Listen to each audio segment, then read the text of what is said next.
Bienvenidos a Investigaciones Criminales, donde las historias ocultas salen a la luz para revelar verdades inquietantes. Hoy nos sumergimos en un caso que deja perpleja a una comunidad entera. Un crimen que desgarra los lazos de una familia en Monterrey, Nuevo León.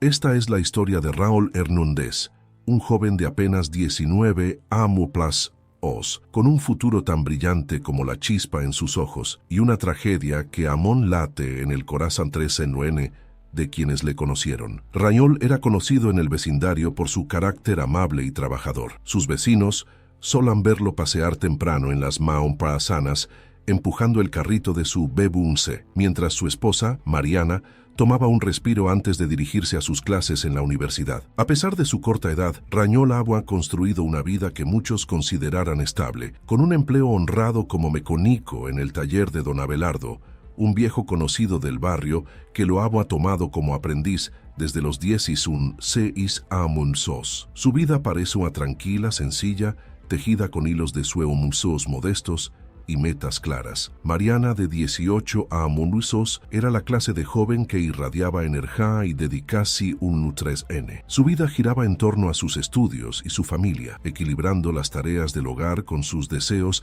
de convertirse en ingeniera. Raúl y ella habían sido novios desde la preparatoria, y aunque ambos saben que no será fácil casarse tan jóvenes, no dudaron en formar una familia cuando supieron que estaban esperando un hijo. Unidos por el amor y el deseo de construir algo juntos, se apoyaban mutuamente, compartiendo la alegría y el esfuerzo de un hogar que comenzaba a crecer. Sin embargo, la aparente paz del hogar de los Hernández Montemayor ocultaba una sombra. Alfredo Martones, el suegro de Raúl, era un hombre serio, respetado en la comunidad por su labor como médico, conocido por su dedicación a 3N y severidad en la práctica. Siempre mantuvo una relación a 3N distante con su familia, lo que le daba un aire de autoridad que impone a respeto, incluso a su propio yerno. Al principio, Raúl lo admiraba. Alfredo era en muchos sentidos una figura paternal que siempre había respetado y hasta envidiaba su uncechito y la posición 3N que ostentaba. Pero con el paso del tiempo,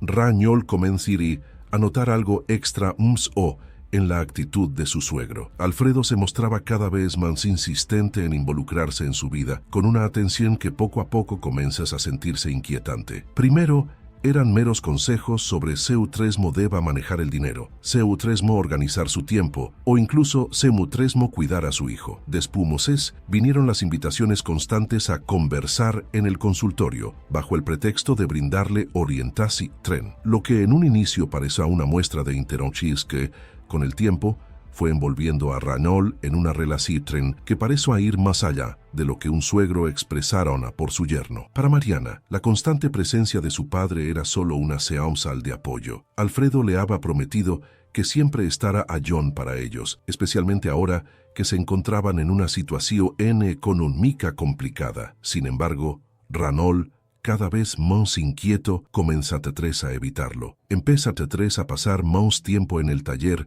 y menos en casa, limitando los momentos de convivencia familiar, una decisión que pronto comenzara a crear tensiones en su matrimonio. Mariana, sin comprender las razones, empiezan a sospechar que algo andaba mal con Raúl, pero una Aureusele apenas se atrevía a hablar al respecto. La noche del 13 de mayo de 2018, Raúl se encontraba en el garaje, como era su costumbre antes de dormir, reparando una vieja motocicleta que Abelardo le había dado como proyecto. Su mente estaba ocupada con pensamientos inquietantes sobre Alfredo, pero también con el peso de las responsabilidades que llevaba a cuestas. Poco antes de medianoche, decidieron cerrar todo y entrar en casa para descansar. En la penumbra, observé por última vez la silueta de la moto, antes de apagar la luz del garaje. La paz que acompañaba esa noche fue, sin saberlo, la última que Raúl disfrutara. Monterrey amaneció silencioso al día siguiente, pero dentro de la casa de los Hernández Montemayor se avecinaba el inicio de un descubrimiento trágico que marcaron a todos en el vecindario. Raúl había perdido la tranquilidad que alguna vez definió su vida. En el taller, sus pluseros notaron que algo lo tenía distraído. Abelardo, quien lo conocía desde que era un niño intentaba sacarle alguna palabra, pero Raúl Esquivaba las preguntas con un simple «Ah, todo bien, jefe. Solo ando cansado». Pero no era solo el cansancio. Era una mezcla de incomodidad y miedo que lo asfixiaba, un malestar que llevaba días creciendo. El doctor, Alfredo, por su parte, comenzaba a mostrarse cada vez más interesado en la vida de su yerno. Aprovechaba cualquier oportunidad para hacerle saber que, como mam sédico, entiendo a mejor que nadie lo que necesitaba su familia. De vez en cuando, aparecía en el taller, saludando de manera cordial pero insistente. A simple vista, parecía un suegro preocupado, pero había algo en su mirada, en su tono casi paternalista, que iba más allá de la simple preocupación. Alfredo encontraba motivos para seguir de cerca los pasos de Rañol, desde sus finanzas hasta los horarios en el taller. Rañol evitaba discutir o confrontarlo, pero en la privacidad de su hogar le confesó ante a Mariana que estaba cansado de sentirse vigilado. ¿No entiendes? No es normal que tu papá me esté buscando todo el tiempo. Le dijo Rañol una noche, casi susurrando para que nadie más en la casa escuchara. Mariana, que quería a su padre y confiaba en uno sé que es él, trataba de calmarlo, aunque poco a poco también sé que empezaba a notar el cambio de actitud de Alfredo. Aunque prefirió no admitirlo, había algo perturbador en esa relación 3N cada vez más sofocante. Alfredo era cada vez más directo, menos sutil, y sus consejos parecían de órdenes disimuladas. En más de una ocasión, Mariana le pidió a su padre que le diera espacio a su esposo, pero Alfredo, con su tono severo y autoritario, le dejaba claro que solo quería lo mejor para su familia. Para Rañol, la situación se tornaba insoportable. Sentía que estaba perdiendo el control de su vida y, sin decirlo abiertamente, comenzaba a sospechar que Alfredo tenía intenciones que iban más allá de la simple preocupación. Los rumores en el barrio tampoco ayudaban. Uno de los vecinos, conocido por ser observador, comenta una tarde en el taller que vemos al doctor Alfredo rondar la casa a horas extra o más una información 3N que caía sobre Rañol como un balde de agua fría. A por Cans estaba, Cans buscaba en esos momentos en los que nadie más lo ve ahora, la tensión entre Rañol y Mariana también se crejuma, impulsada por los celos silenciosos que Alfredo instigaba. Ahora tu preolese, bajo el pretexto de protegerás a su hija, plantaba dudas en Mariana sobre la fidelidad de Rañol, sugiriendo, con palabras disfrazadas, que quizá el joven esposo no estaba tan comprometido con su familia como ella pensaba. Aunque Mariana intentaba no escuchar esos comentarios, poco a poco las insinuaciones sacuan mella en ella. Las discusiones aumentaron, y Rañol, sintiéndose incomprendido y atrapado, se distanciaba más y más. Alfredo continuaba su papel, aparentemente sin remordimientos, aprovechándose de la confianza que su hija tenoma en Umuacela. Nadie más que Umuacela y Rañol pareció notar lo que realmente sucedaba, hasta que un dana en el taller, don Abelardo encontró a Rañol llorando en silencio, sus manos cubiertas de grasa mientras intentaba limpiar una llanta. Que era la primera vez que lo veía así, y con palabras temblorosas, Rañol le confesó al viejo mecún Nico que sentaba que algo malo estaba a punto de suceder. Ese hombre no me deja en paz, jefe. Siento como si no pudiera respirar. Siempre estoy como una sombra. Mira, hijo, no son si es con quien pasa, pero no están solo. Tú no estás loco. Si algo no te parece bien, confía en tu instinto. Le aconsejo entre Abelardo, dándole una palmada en el hombro. Esa noche, Rañol decidió enfrentarse a Alfredo. Al regresar a casa mientras Mariana estaba ocupada en la cocina, Rañol se dirigió al despacho de su suegro, donde éste solo sentarse a revisar expedientes. Alfredo lo recibió con su habitual tono amable, pero Raúl, agotado de guardar silencio, no dudó en confrontarlo. Necesito que me deje en paz, doctor. Yo amo a Mariana, quiero lo mejor para ella y para nuestro hijo, pero usted me está haciendo la vida imposible. ¿Sabe por qué no me puede dejar en paz? El rostro de Alfredo cambia en la expresión en 3N de amable preocupación en 3N desapareció en revelando una mirada fruma y calculadora. Rañol, tú no entiendes lo que es mejor para mi hija y para mi nieto. Yo son respondió en en un tono tan bajo que apenas sonaba humano. Y haránse lo que sea necesario para protegerlos incluso si tú eres quien debe desaparecer de sus vidas. Rañol sintió un escalofrío recorrerle la espalda. Esa fue la primera vez que Alfredo le dejaba ver su verdadera intención 3N y la amenaza quedó 3 grabada en su mente. Esa noche, apenas pudo dormir, atormentado por la idea de que Alfredo realmente estuviera dispuesto a hacerle daño. Sin embargo, no dijo nada a Mariana. Acá Tresmo podrán explicarle que su propio padre, el hombre que ella tanto respetaba, era una amenaza para su familia. Los días siguientes, Rañol se mostró cada vez más ausente, más distante. Mariana, preocupada y confundida, intentaba comprender qué estaba ocurriendo, pero Rañol evadió a cualquier conversación sobre el tema. El silencio se apoderó del hogar, un silencio tan denso que parecía preludiar algo terrible. El 13 de mayo, Rañol pasa todo el día en el taller, evitando regresar a casa, temiendo lo que pudiera suceder bajo el mismo techo que su suegro. Esa noche, Alfredo lo visita una vez más. Esta vez no hubo palabras, solo una mirada de desprecio mientras Rañol arreglaba la moto. Con su corazón palpitando, sentí que su vida estaba a punto de cambiar para siempre. La madrugada del 14 de mayo de 2018, la casa de los Hernández Montemayor permaneció en silencio. Mariana, agotada después de pasar horas en la universidad y de lidiar con la tensión creciente en su hogar, aún ha logrado quedarse dormida junto a su hijo. Sin embargo, algo la despertó de golpe poco antes del amanecer, un presentimiento inexplicable, una sensación no tren de vacío que la obligó a levantarse. Caminó un 3 hasta la habitación de Ramol, pero Urul Zekel no estaba. Mirando 3 hacia el garaje atrás de la ventana y noticar 3 que la luz estaba encendida, algo que la sorprendió a 3, pues sabía que Rañol no acostumbraba a trabajar tan temprano. Con el corazón latiendo fuerte, baja por 3 las escaleras, impulsada por la necesidad de entender qué estaba sucediendo. Al acercarse al garaje, percibió entre 3 un olor metunlico y dulzantrisnin que le revolvió 3 el estun 3 mago. Su intuición 3 le de cumao a que algo no estaba bien, y sin pensarlo, abrió 3 la puerta. La escena que encontré 3 quedara grabada en su memoria para siempre. En el suelo de concreto yacua el cuerpo de Rañol, inerte, rodeado por un charco de sangre que se extendía bajo su torso y brazos.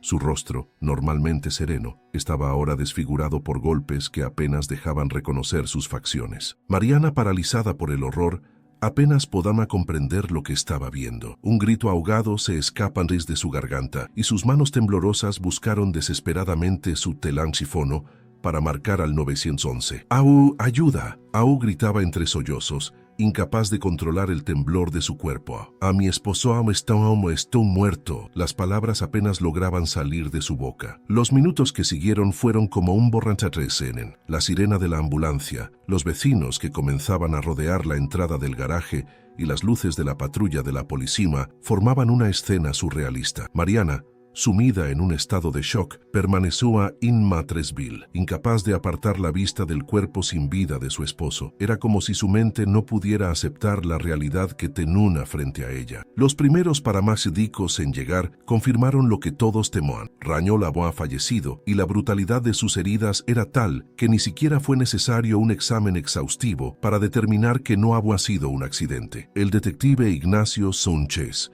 un veterano del Departamento de Policía de Monterrey, fue el primero en hacerse cargo de la escena. Con más de 25 años de experiencia, sabía cuando un crimen tenía tintes personales, y aquella escena gritaba rabia, odio y algo aún más oscuro. La brutalidad del ataque indicaba que quien había cometido el asesinato tenía una conexión profunda y retorcida con la víctima. La llave inglesa que Rañol utilizaba para sus trabajos mecánicos estaba junto a su cuerpo, cubierta de sangre, y las herramientas, normalmente organizadas, estaban ahora esparcidas por el suelo como si hubiera ocurrido una pelea violenta. Cada rincón del garaje pareció a contar una historia de desesperación y furia incontrolable. Mientras los oficiales aseguraban la escena, Mariana fue escoltada por una vecina a su casa. Caón, en estado de shock, apenas pudo responder a las preguntas de los oficiales. A medida que el detective Sánchez se adentraba en los detalles, no pudo dejar de lado una sensación extra. Aquel no parece ser un acto cometido por un extra pulso, sino por alguien cercano, alguien que guardaba resentimiento o tal vez algo más siniestro. Los vecinos, aglomerados afuera de la casa, murmuraban entre sí y algunos recordaban haber visto a Alfredo rondando la zona en varias ocasiones. Las habladurías empezaron a fluir. Algunos mencionaban que el suegro siempre estaba demasiado encima de Rañol, que incluso Abua, quienes decan haberlos visto discutir. La misma Mariana, cuando recuperan tres el aliento, hizo un comentario que dejan tres helado al detective Sánchez. Aufanta la Utesel no soportaba a Rañol. Siempre me decúa que yo merecúa algo mejorao.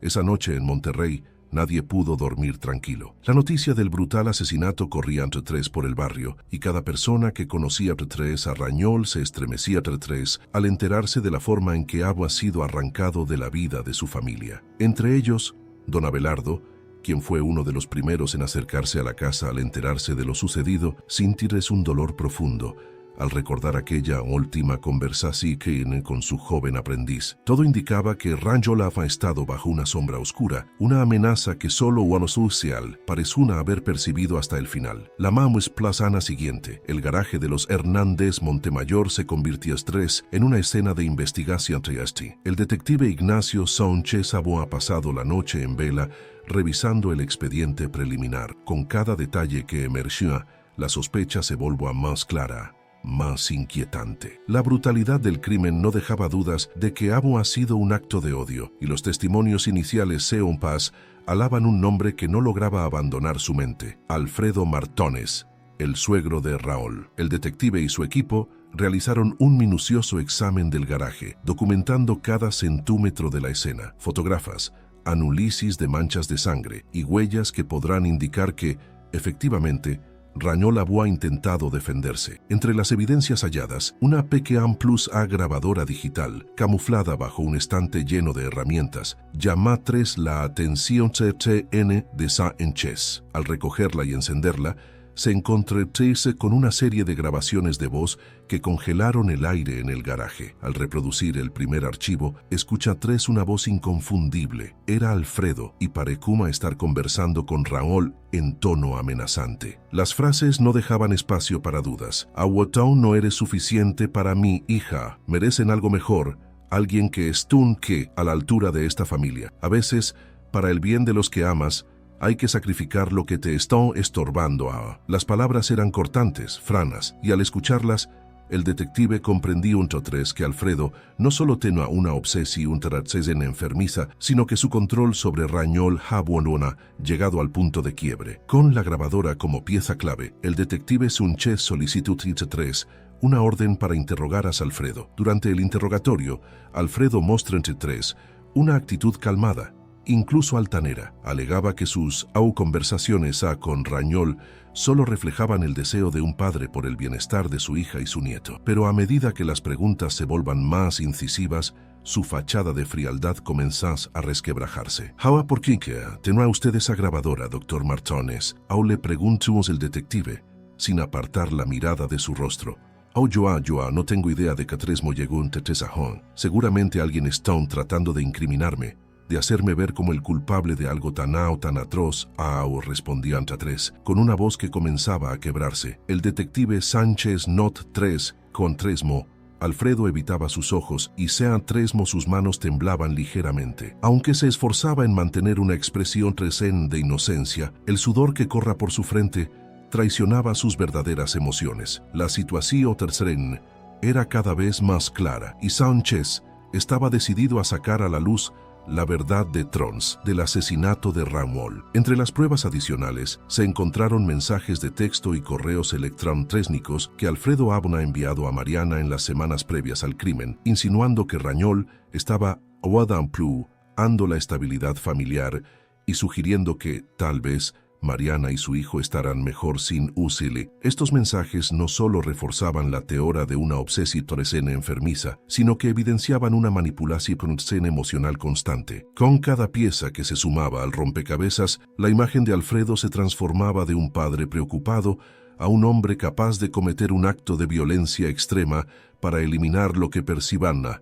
como un obstáculo en su vida. Las declaraciones de vecinos y amigos de Ragnol, que hablaban de la constante presión que Alfredo ejerza sobre un CLOL, un plus adan man espeso a la acusación en. Con todas las evidencias en la mesa, el caso comienza a perfilarse como uno de los más oscuros en la carrera del detective Sun Ches. Alfredo Martones no solo era un hombre de renombre en la comunidad, sino que hasta ese momento Abu ha mantenido una imagen intachable. Sin embargo, las pruebas dejaban en claro que la obsesión del doctor iba más allá de la preocupación común de un suegro. En realidad, parecía tratarse de un impulso controlador, una necesidad perversa de deshacerse de su yerno para mantener bajo su dominio a su hija y su nieto. Durante el juicio, el equipo de fiscales expuso las grabaciones encontradas en el garaje. La audiencia escuchó con atención cada palabra que Alfredo pronunciaba en aquellos audios, en los que lanzaba sutiles amenazas a Ragnol,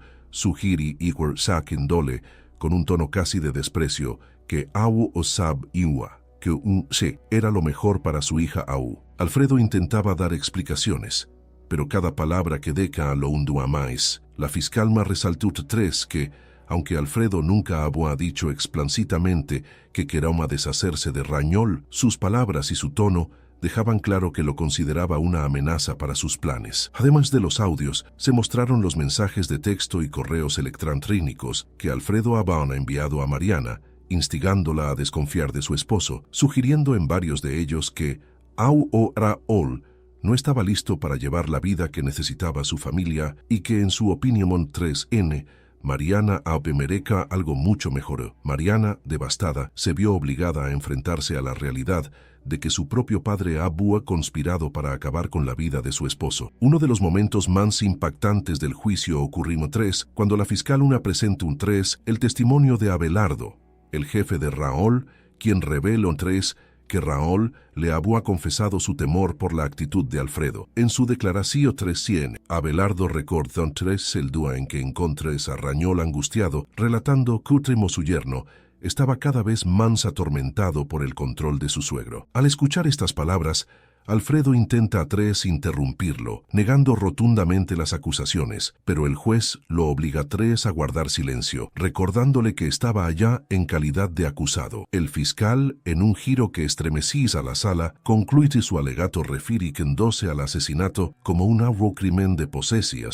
Explica que Alfredo, en su intento de mantener el control sobre su hija y su nieto, había actuado de forma deliberada y violenta para eliminar al hombre que veía como una amenaza. La intensidad de la evidencia fue tal que ni siquiera el abogado defensor de Alfredo pudo debilitar el argumento de la fiscala. Cada testimonio, cada prueba presentada ante el jurado trazaba el retrato de un hombre consumido por sus deseos y obsesiones. Mariana, con lágrimas en los ojos, fue la última en dar su declaración 13. Al recordar los meses previos al asesinato, hablan sobre la manera en que Alfredo siempre criticaba a Ragnol y buscaba crear fricciones entre ellos. Mariana, incapaz de procesar del todo la tragedia que la rodeaba, confesó ante que en algún punto se había dejado llevar por las dudas que su padre sembraba en ella, sin imaginar jamás el horror que eso desatara. Al final del juicio, con todas las piezas en su lugar, el jurado no tardó en llegar a un veredicto. La declaración de culpabilidad retumba en la sala y Alfredo fue condenado a cadena perpetua sin posibilidad de libertad condicional, dejando a su familia, la comunidad y a son mismo atrapados en el eco de un crimen marcado por una obsesión 3N que llevó a la destrucción 3N absoluta. La sentencia de Alfredo Martínez dejó morir a toda la comunidad en Monterrey en un estado de asombro y desolación 3N. Un hombre tan respetado y querido, ahora condenado como asesino. La tragedia del joven Raúl Hernández se convirtió en un tema constante de conversación y en una lección sobre los peligros de las relaciones posesivas ocultas bajo el disfraz de un Carrion City o protector. Las personas que alguna vez habían respetado y confiado en Alfredo ahora lo veman como un extraméfisis o alguien que había traicionado a su familia y había destrozado la vida de su propia hija. Mariana, devastada por la paz perdida de Ragnol y la traición de su padre, se encontraba atrapada en una nueva realidad. Las semanas posteriores al juicio fueron sombroas y solitarias. No pudo evitar recordar cada momento, cada palabra que su padre había dicho para hacerla dudar de Ramol. Se senta culpable, aunque sabe que había sido manipulada, que su padre había usado sus propias inseguridades en su contra. Pero el peso de las dudas que había permitido germinar en su corazón era una carga que debo enfrentar. Con el tiempo, Mariana decidió mudarse a otra ciudad para comenzar de nuevo con su pequeño hijo, alejarse de los recuerdos de un pasado que, aunque no podrá olvidar, necesitaba dejar atrás para poder sanar. En cada rincón de su hogar se sentó a la ausencia de Rancol, en el carrito del baby Wunsch, en los planes inconclusos para una casa propia, en los sueños plazos que alguna vez compartieron. La casa familiar, ahora vacua, parece un lugar en ruinas, un recordatorio constante de la destrucción 3N que la obsesión 3N de Alfredo Abuna dejado. Don Abelardo, el jefe de Rañol, también Pumosiki, guardaba luto por el joven que alguna vez fue su aprendiz. Volvuma al taller cada día, con la esperanza de encontrar la paz en su trabajo, aunque el recuerdo de Rañol lo acompañaba en cada herramienta, en cada trabajo que el joven deja pendiente. Para Abelardo, Rañol había sido más que un aprendiz, había sido un hijo que la vida le regala Trix, y su ausencia lo seguma como una sombra en cada esquina del taller. Con el tiempo, la historia de Rañol Hernández se convirtió en una advertencia para todos aquellos que se atrevieran a confundir el amor con el control, la preocupación con la posesión. La comunidad lo recordaba como el joven honesto y trabajador que fue, alguien que solo buscaba construir una vida junto a la mujer que amaba y su hijo. El crimen y la sentencia de Alfredo permanecieron como un eco en Monterrey, un caso que resonaba en las conversaciones de quienes no querían olvidar, de quienes intentaban comprender si un hombre pudo descender tan profundo en la oscuridad de sus propias obsesiones. Mientras tanto, Mariana en su nueva vida encontraba la fuerza para reconstruirse poco a poco. Aprendían a recordar a Rañol con Cariamso, sin que la culpa la devorara, y a mirar hacia el futuro, enfocándose en criar a su hijo con el amor y la libertad que Urzake le merecaba. En cada sonrisa de su pequeñazo veo una chispa de esperanza, el legado de un hombre que había dado todo por su familia, y en esa chispa encontraba el valor para seguir adelante, recordando que la vida, a pesar de todo, sigue.